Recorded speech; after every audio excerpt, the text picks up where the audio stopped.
Incoming transmission. Welcome to True Spies. Week by week, mission by mission, you'll hear the true stories behind the world's greatest espionage operations. You'll meet the people who navigate this secret world. What do they know? What are their skills? And what would you do in their position? This is True Spies. That's the first time we meet these guys. And they're driving Land Rover Discoveries with all bullet holes in it. So I say to him, what's all these bullet holes? I said, the Yanks don't know these cars. So every time we come up to a checkpoint, sometimes they put rounds in us.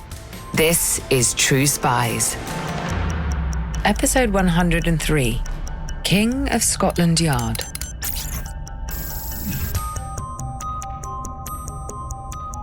We were basically in the parade room, standing there, and Desi's giving out these medals and stuff.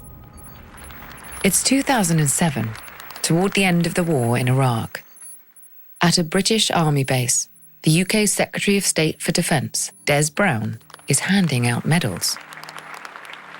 The desert air crackles with polite applause.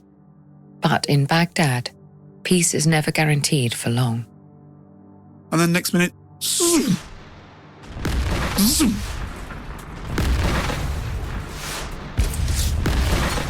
And all the soldiers, they dive to the ground because they're absolutely aware what's going down. But Des is like stood wondering what's happening here. For a split second, Brown stands there bewildered as Iraqi insurgents outside the base let fly with mortar after mortar.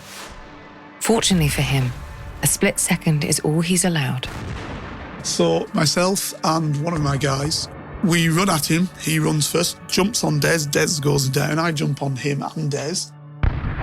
Two body-armoured protection officers immediately cover the Secretary of State, putting their backs in the way of the incoming shrapnel. And they call it indiscriminate fire, but it's not that indiscriminate. It's actually pretty good. They're pretty much good on target. And the rounds are coming down. Maintaining their focus in spite of the pounding mortar fire, the officers rush Brown into a secure building. So we laid him down and we laid on top of Des. The protection team has done their job well. The protectee, or the principal, if you want to get technical, is safe. The mortars go quiet. The insurgents have fled or been neutralised. Do you think you could have handled the situation? How good are you under pressure?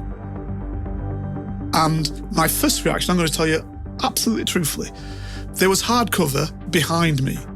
So as soon as the first mortar hit, my first reaction was, I turned to go to hard cover for myself. That was my first reaction. Bam, turned to hard cover, and then kicked in and thought, that's not my job. So it was kind of, save yourself. No, don't save yourself. In this episode, you'll meet a true spy who knows the real meaning of selflessness. Nobody's of higher value than me. Yeah. But the reality is, and this is what you have to run to, if he gets killed, we're going to be there forever and a day fighting some war we don't need to be fighting, right? My name is Carlton King, and I guess my claim to fame is that I served in Special Branch from 1986 through till, if you want to make it collectively, until I left the police service in 2012. Within that, I also was seconded to the Secret Intelligence Service, better known as MI6, as a case officer. And I was in that service between 1997 and 2002. In this episode, we'll be following Carlton on a protection assignment that took place a few years before the one we've just heard. An assignment where, instead of body armour and instinct, he had to rely on wit, charm, and intelligence-gathering tradecraft to protect his principal. Get ready for a rare glimpse into a truly behind-the-scenes operation. Have you ever watched a politician touring some far-flung or dangerous locale and wondered, how on earth did they get there? No, probably not. That's because people like this week's True Spy make sure everything ticks along smoothly, In this episode, you'll discover why there's nothing harder than making something look easy. You'll find out exactly what it takes to arrange a VIP's visit to one of the most dangerous places on Earth. Spoiler, it's exhausting. And very, very complicated. And it's a story that was very nearly never told at all.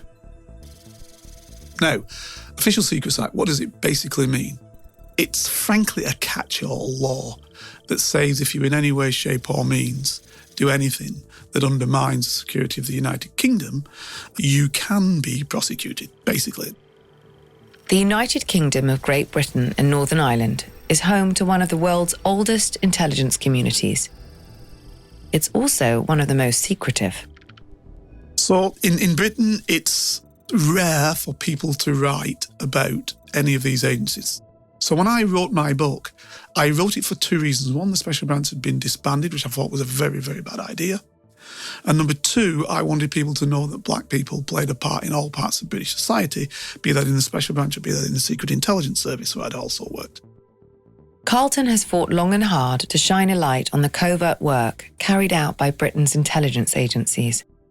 He's not a whistleblower, mind. He's done it all by the book. T's crossed, I's dotted. But he does believe that where possible, the British public should be aware of the actions carried out in its name. Now, that's not what government thought. So they tried to prevent me from putting my story forward. Cue redactions, edits, more redactions. After 4 long years, and minus a spooked publisher, Carlton was forced to self-publish his memoir. And I think that's the sort of pressures that you get in the UK when you want to speak openly about this sort of domain. Would you pit yourself against the establishment? Not sure? Maybe you'd feel more confident if you'd spent long enough within the establishment. Because throughout his eventful life, Carlton King has worn many hats, and a few helmets too.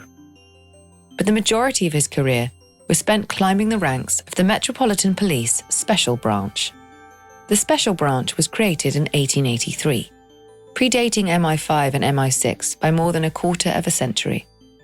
Its initial aim was to combat Irish Republican terrorists who had mounted a campaign of bombings and assassinations on British soil. And one of those places it blew up was Old Scotland Yard. So they formed this body called the Special Irish Branch, as it was called, to defeat this action. It did, and the government thought, it's great, we'll keep this secret agency and we'll drop the sobriquet Irish, and it was then just known as the Special Branch. So that's how it was formed. So to explain what the branch did, it was then part of the quadrupled system of intelligence. So that was the Security Service, MI5, the Secret Intelligence Service, MI6, and GCHQ, which is Signals Intelligence, and et cetera, and then Special Branch. But it was the only one with executive powers. Until 2006, when it was disbanded. If you were caught spying on British soil, it would be the branch who came a-knocking. The Special Branch arrest them, right? And the Special Branch bring that to court. So that's the difference. There's powers, they couldn't carry any firearms in the old days, the security service. The Special Branch could carry firearms and did in the surveillance teams and so on and so forth. So there are big differences with it. Within the Special Branch, there were several specialised squads which dealt with different aspects of the national security picture. A Squad was the team responsible for protecting Britain's most senior politicians, as well as visiting dignitaries. And for every visitor visiting the United Kingdom who's a head of state, head of government, or at political threat to the United Kingdom receives Special Branch protection. That's how it used to work. And I used to run that office. If you're subscribed to this podcast, you'll know a few standard routes into intelligence work. The military, for example, or university recruitment fairs. Carlton, however, took the road less travelled. Cue the music.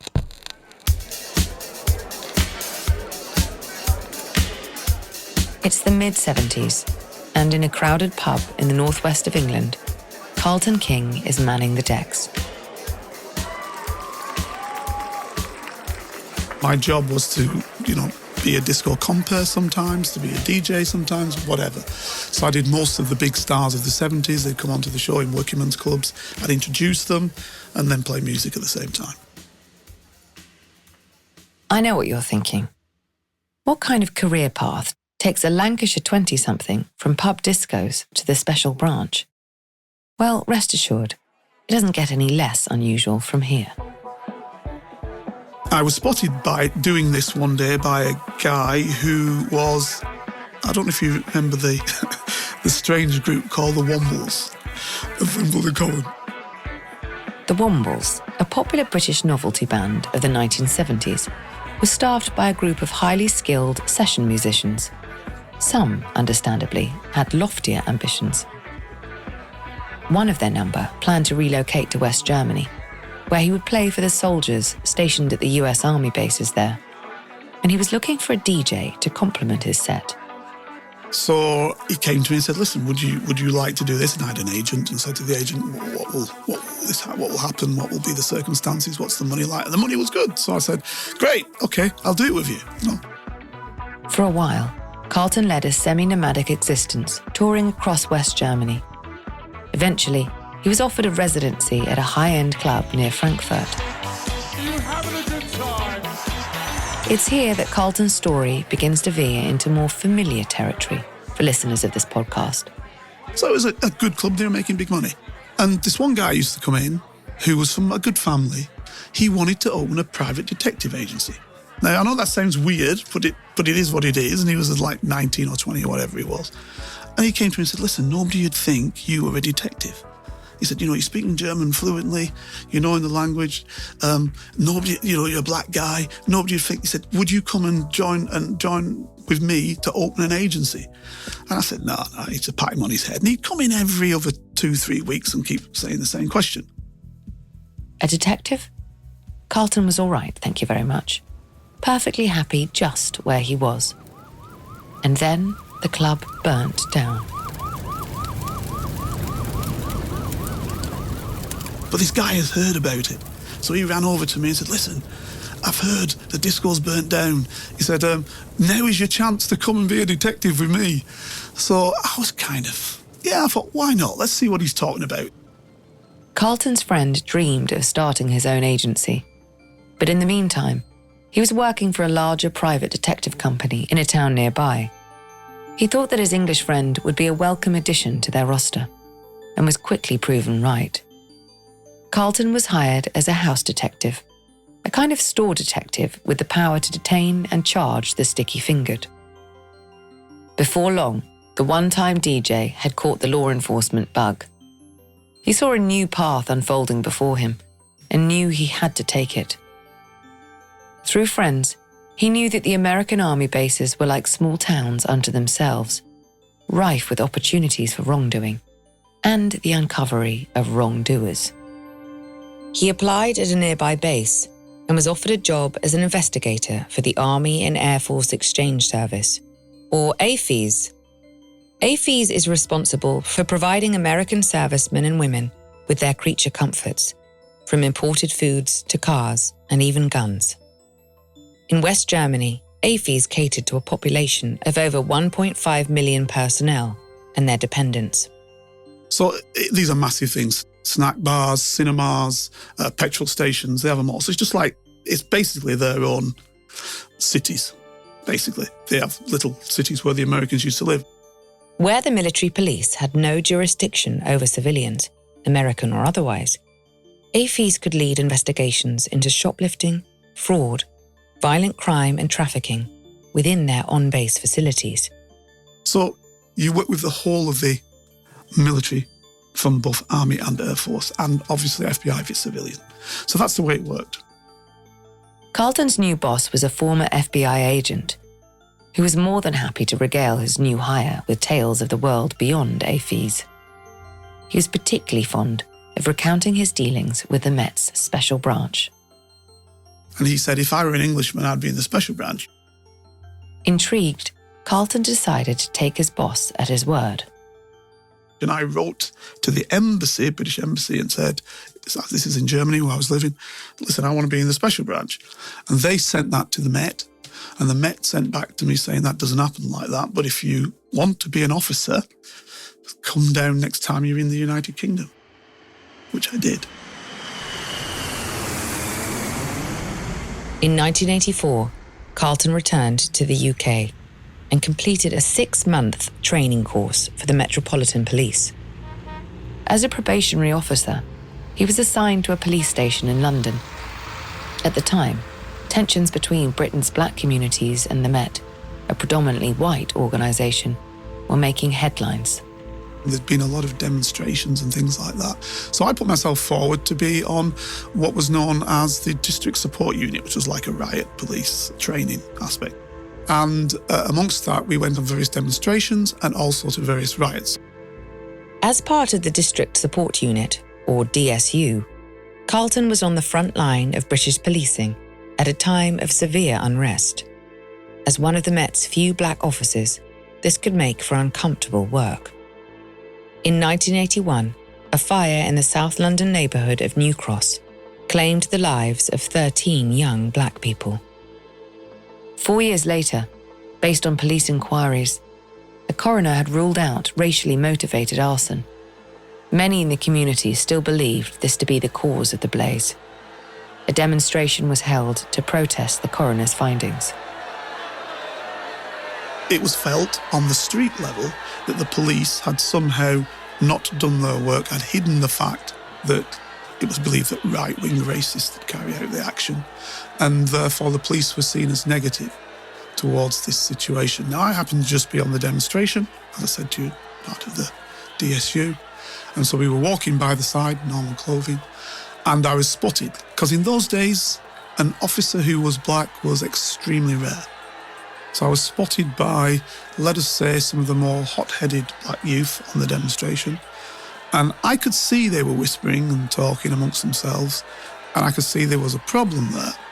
And then some of them started to gee up the crowd, shouting, "Judas, Judas, coconut," whatever. Singled out, the crowd began to close in on Carlton. Senior policemen in the DSU made the decision to remove him from the fray. So the superintendent actually came down to me. He was running the operation, or chief superintendent, in fact. And he said, "Listen, this is too dangerous." So I stood down and all the crowd then started jeering and laughing. He's gone, blah, blah, blah. Today, Carlton is sanguine about the issue of race in policing during the 1980s.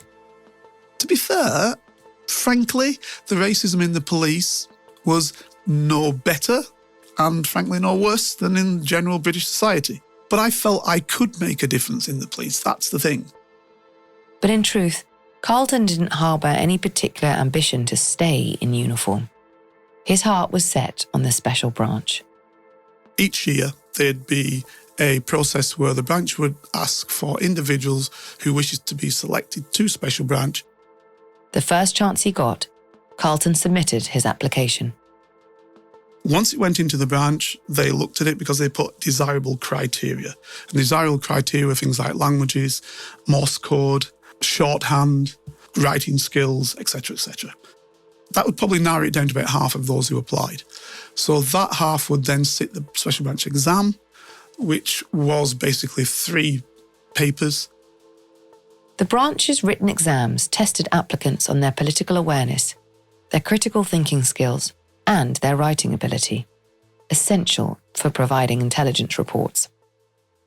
In the end, only 10 applicants from across the Met were accepted into the special branch annually. Carlton was one of them. His route to the branch had been circuitous, to say the least, but he couldn't wait to get started.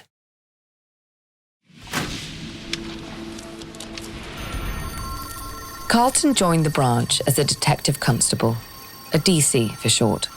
Over the following months and years, he served with various squads within the branch, learning his trade.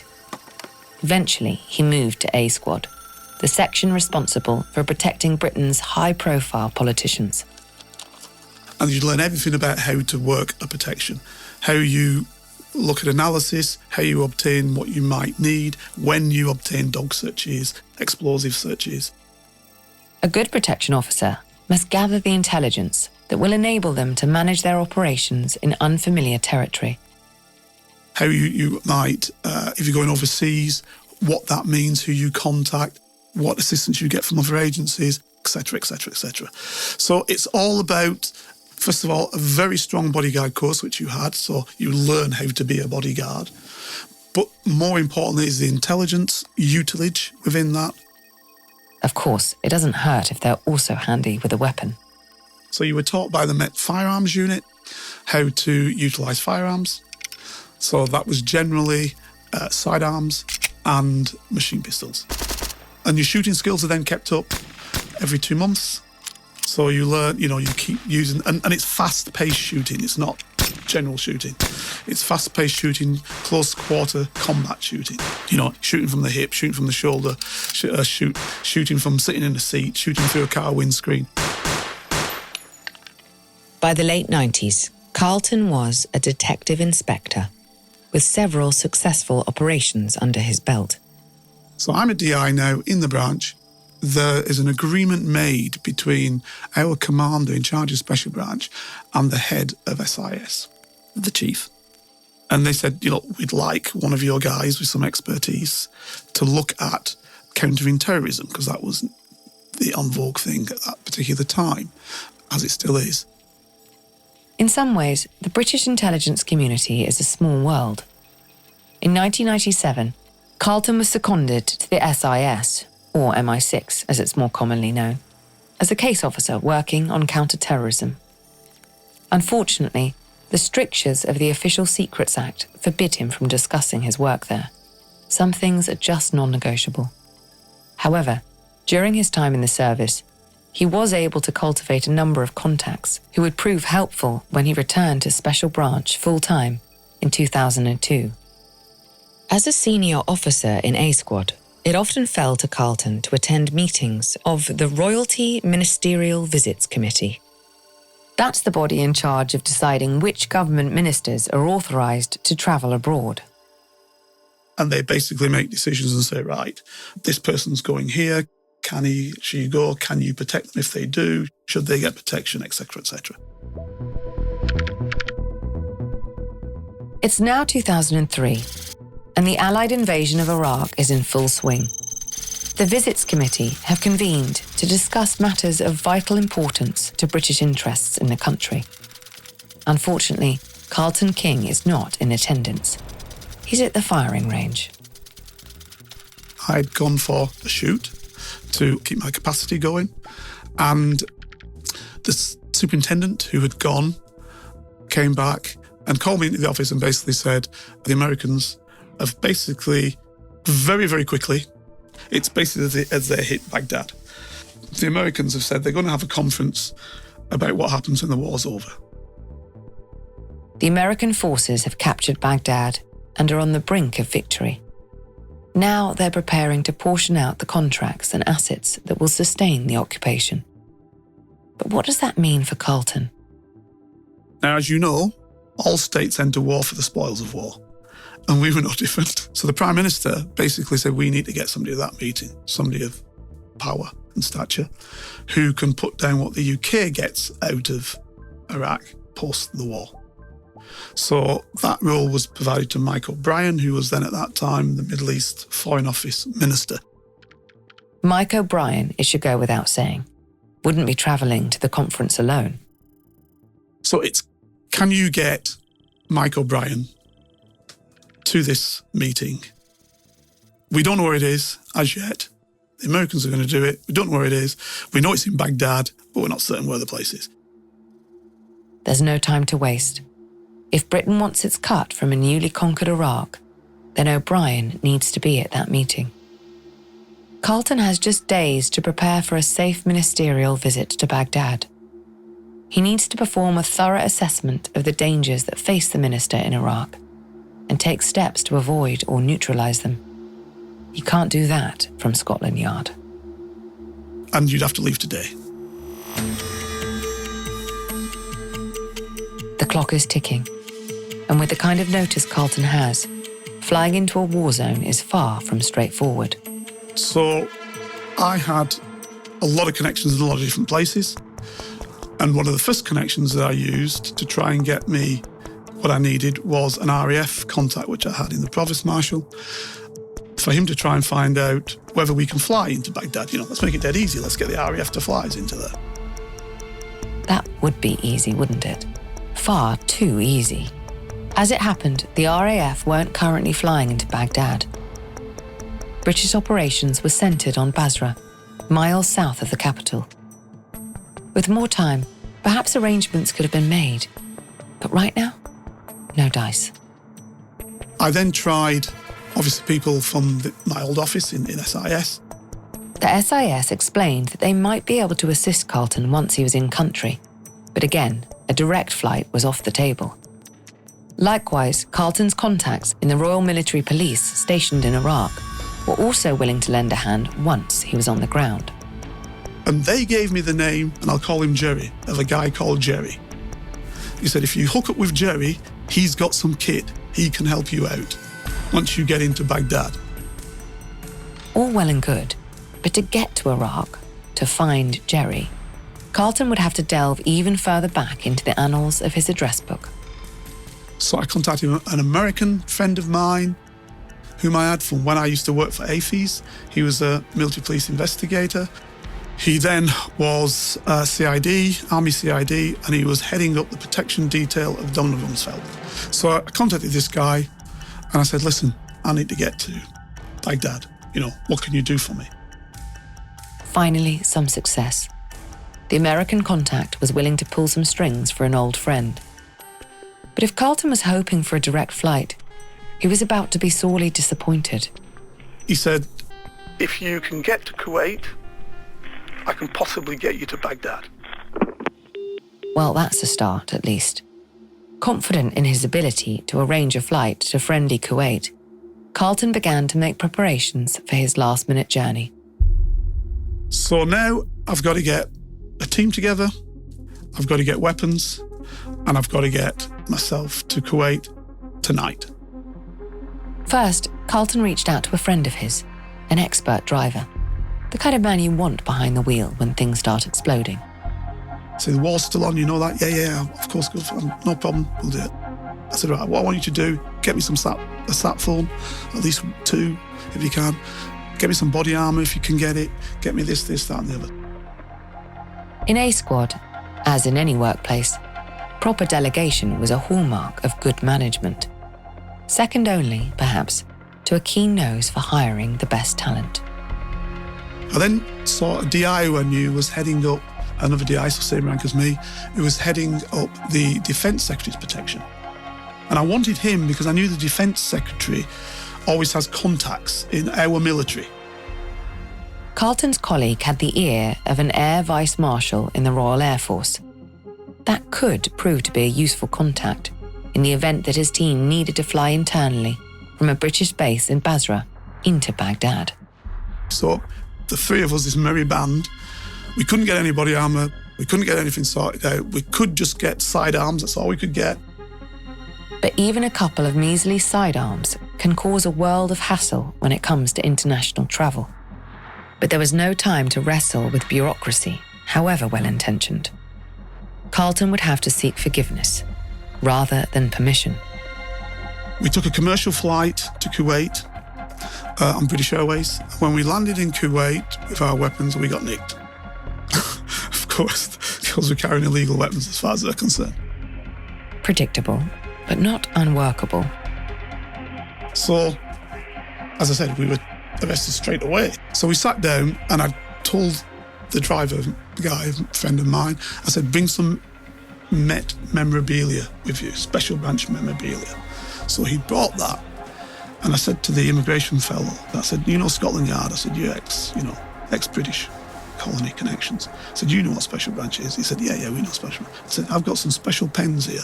Very few people get this memorabilia. I said, I'm going to give you a special pen, a special holder. Can you let us through, my friend? So he said, yeah, okay. So he stamped the immigration bit. A little bit of charm and a free pen can open a surprising amount of doors. Carlton and his team were through the first hurdle. But their ordeal wasn't over. Kuwaiti customs were, perhaps understandably, nervous about allowing plain-clothed secret policemen to carry weapons in their airport. So the customs guy said, OK, you can bring these weapons, but you can't carry them. Luckily, Carlton had thought ahead. He'd arranged for 2 RAF men to wait for the special branch team at the airport. They were authorised to carry weapons in Kuwait, and Carlton was able to hand his off to them for safekeeping. All by the book. By now, hours of precious time had ebbed away. The RAF escort drove the team to a plush hotel, where they could rest up before renewing their efforts. He invited the RAF men to join him and his team in the suite. We'll get you some food, mate. You stay with us. We're going to look after you. Carlton's generosity wasn't without motive. He was behind schedule, still stranded in Kuwait. His RAF escort had information that might just get him and his team to Iraq in time for the conference. Specifically, they had a line to the RAF Air Vice Marshal in Kuwait. Bellies full, they were happy to arrange a meeting. So anyway, we get to their HQ, so we drive to the HQ, and the Air Chief Marshal sees us, and we explain mission for Prime Minister, blah, blah, blah. We don't have anything that flies. Can you use your power with the Americans to get us on a flight to Baghdad?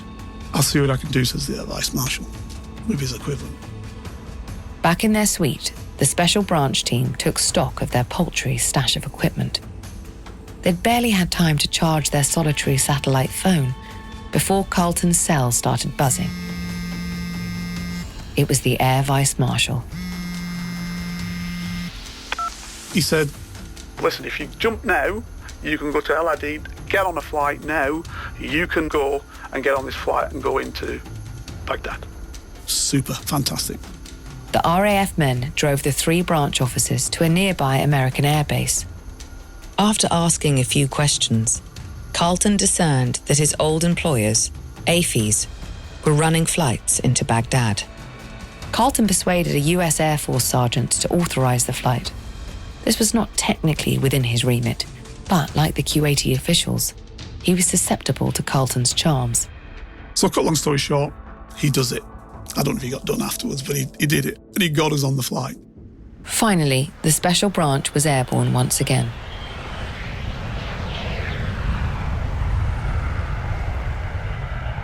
We fly off. We land in Baghdad. And we land at VVIP, Baghdad International Airport. So now we're there, and there's a whole lot of soldiers lying around all over the place. The Americans had taken Baghdad International Airport a couple of days prior to Carlton's arrival. Air transports screamed onto the tarmac. Soldiers got the 1,000-yard stare on them who've been fighting the battle. Now, Carlton needed to contact Jerry, the Royal Military Police officer, who would be able to furnish the branch with more appropriate luggage. Machine pistols, smoke grenades, Kevlar. The kind of things that incur serious excess baggage charges. I said, listen, let's get on the sat phone straight away. I'll try and get to that. So the sat phone doesn't work. Flipping heck, it's lost its charge. Carlton and his team had been forced to leave their hotel in a hurry. There had been no time to charge the sat phone. So when I was struggling, so I said, listen, I'm going to try and see the OSI. See what they can do. There's got to be OSI here. OSI. That's the Office of Special Investigations, a body attached to the US Air Force, which conducts counterintelligence and criminal work. A spiritual cousin to the Special Branch, perhaps. So I got to OSI HQ, explained who I was and who I am. Scotland Yard, what the hell's Scotland Yard doing here? This is what I'm doing. It's something I can't really... Well, you need to tell me something. I can't help you. Nobody comes off this base. Nobody. I said, well, we need to get off the base. No, it's too dangerous. Nobody's coming off this base. I said, listen, my friend, I've got a mission to do for our Prime Minister. I need to get off this base. This time, his pleas fell on deaf ears. Carlton needed to think laterally. I said, well, who do I need to see? He said, well, if you go over and see the Colonel, maybe the Colonel can do. So he's the other side of the base. The OSI brought Carlton another mad dash through the chaos of Baghdad International and returned to their HQ. Carlton spoke to the colonel in charge. Somewhat unhelpfully, the colonel said it was fine with him, if it was fine with the OSI. We need to get the OSI to do this for us. The OSI, unsurprisingly, had not changed their minds within the last hour. However, with the colonel's blessing, they were willing to perform that most essential of military duties: delegate. Well, the OSI said, we won't do it, but what we'll do is I'll send this, and I'll never forget him, this specialist who was a sergeant. So basically this guy details this unit, a sergeant and 7, to take us on this bus. The sergeant and his men were duty-bound to follow their new orders and escort Carlton to a more established base. But that didn't mean they had to be pleased about it.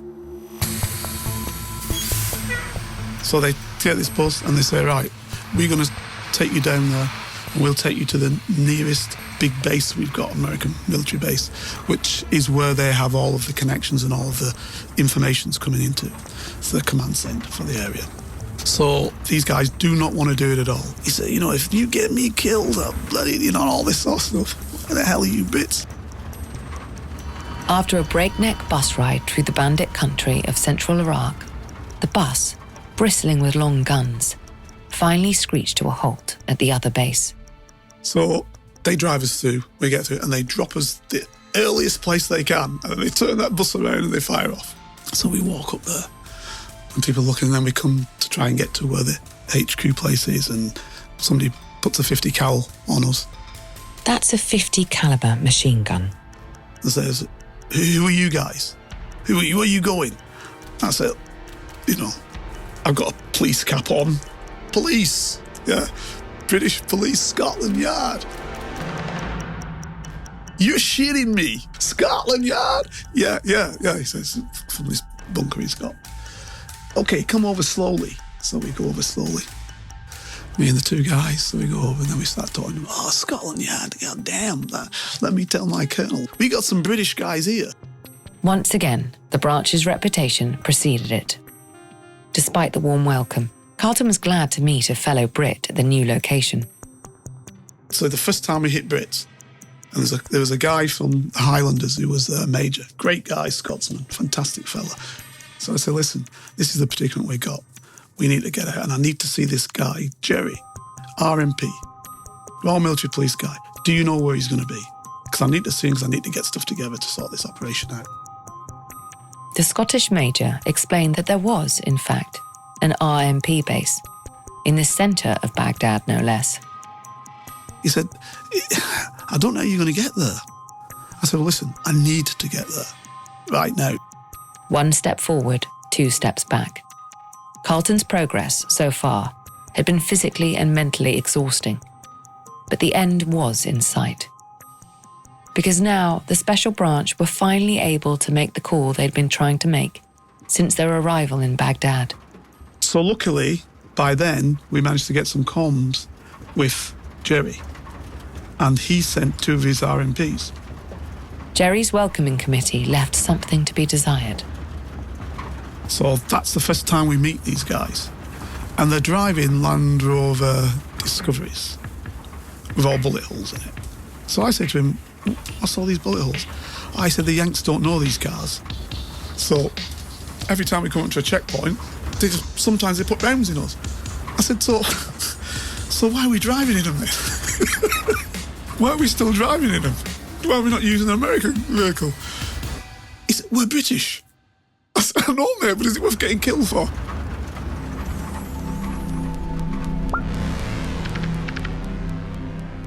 After countless sleepless hours and more setbacks than he cared to think about, Carlton finally established contact with Jerry and the RMP. Now, at long last, he had access to the resources he needed to give Mike O'Brien a shot at attending the conference. Now he could get on with preparing for the Secretary of State's arrival in country. You didn't think the job was over, did you? In truth, it was only just beginning. First things first, it was time to lean on a few old colleagues. I said, listen, take me to the SIS's. I need to speak to the guy there. With his clearance, Carlton was able to request any and all intel that might help him paint a clearer picture of the threats facing O'Brien in Baghdad. And in 2003, there was no shortage of those. Next stop, his American allies, and more gear. So I then say, we can't just use these 2 vehicles to pick your man up. It's just not enough. So I go to the American, and I'd been given a name by my American colleague from AFIS all those years back, and he gives me the name of a Hispanic-American guy, great guy, who's heading up the Army CID. And I said to him, listen, I'm bringing in, equivalent to a 5-star. This guy's a big guy. I said, what can you give me? Carlton secured an armed escort for his principal, complete with helicopters patrolling the skies above Baghdad International Airport. In terms of prevention, he'd done all he could. But an A squad officer also has to make contingencies for when things don't go to plan. We do what we do. I'll go to the hospitals, try and say, if something happens, what's the connection with the field hospital if our man gets in, and all the bits you do in protection, and all the backup bits you need. And people on the bridges, can you put some tanks on the bridges so if something happens, the bridges are denied to them. And we start putting the package together for Mike O'Brien. And then I finally get my SATs going, and we in fact, General Figures, who was the UK general in charge of the operation, General Figures said, well, I can get you back to London info. After a few grueling days, Carlton was able to make the necessary preparations in time for the all-important conference. The minister was primed to enter Baghdad. There was just one last teensy consideration: the actual location of the meet. If Carlton couldn't figure that out, then Mike O'Brien would have no opportunity to stake Britain's claim to the spoils of war. But I didn't even know where the meet was. So I had to try and find out where the meet was. So we found out it was going to be in the conference centre. So I had to secure the conference centre. Hopefully, you'll never have to secure a building full of VIPs. But here's how it's done. The United States had M1 Abrams tanks all the way through and around the building, actually. They must have used up 20 tanks to secure the perimeter of that building. Then, as you come on the outer perimeter, they had military police to secure the outer perimeter of it. They were using helicopters above, at the time probably about 15, 20, spinning around. And then when you come into the building, you're then starting to keep putting people at certain locations everywhere. All the vulnerable locations you can see. You need areas what you have hardened already. So, if anything does happen, because anything can happen at any stage, hardened areas that you can already go to, that are already set aside for you and your principals. Then there's comms. You need the infrastructure in place to keep everyone in the loop. It's a lot of people. They need to be connected to you. You need to be connected to them via radio communications so you understand what's going on. And last but not least, the all-important exit strategy. What's the way out? So, do we have helis, vehicles, whatever to get us out if something does happen? In this case, Carlton found that the Americans had already done most of the work in terms of securing the conference centre. And in retrospect, he finds it slightly odd that the US had kept the timing and location stum for so long. Almost as though they wanted to narrow the playing field. They probably wanted to wait. Their argument was, they said, we didn't know until very close, i.e. a day before, what we could actually secure and knew was ours. Right? I don't believe that, because I was there 2-3 days before at the conference centre. A colonel showed me around and they had it pretty much secured. So, listen, it's just the game's being played. Yeah. Everybody's in it before they get out of it. Mike O'Brien arrived in Baghdad a few days later. So we set it all up with their assistance and a good job was done, and Mike O'Brien was able to put what he wanted to put as far as what the UK should get out of this war. And that was the operation. It had been a success. But Carlton was well aware that given the slightly slapdash nature of the operation, things could have gone much worse. I came back basically after that operation and our woeful under-preparedness. I basically put forward a paper to a great guy who was a really capable individual, David Vaness, who was head of counter-terrorism for the United Kingdom, who was Deputy Assistant Commissioner of the Met. And I said to Axel, listen, this is woeful. I mean, we were lucky we came back with our lives. We need real equipment. We need a unit that can be made and created. So I created a unit called the High Threat Low Infrastructure. Then we did joint training with RMP and learned to use their equipment. So if anything ever goes wrong in such a high threat circumstance and they're there, we can use their mini-me's, their equipment. Carlton's High Threat Low Infrastructure Unit served in several more protection operations in Iraq and Afghanistan, including the one we heard about at the beginning of this episode. Today, Carlton lives a quieter life. As well as publishing his memoir, Black Ops, the incredible true story of a British secret agent, he's the host of his own podcast, the Black Spy Podcast. What I aim to do with the Black Spy Podcast is basically lift the light on the world of secret intelligence, national security, and armed governmental personal protection operations, and where that connects with the geopolitics of the world. Because I think that people need to understand what people do, we people in this arena do in your name, why we do it, why it's important. So each episode basically has somebody from wherever or whatever in the world. It's an eclectic mix of individuals. They've generally got an interest in the secret world and the world of geopolitics.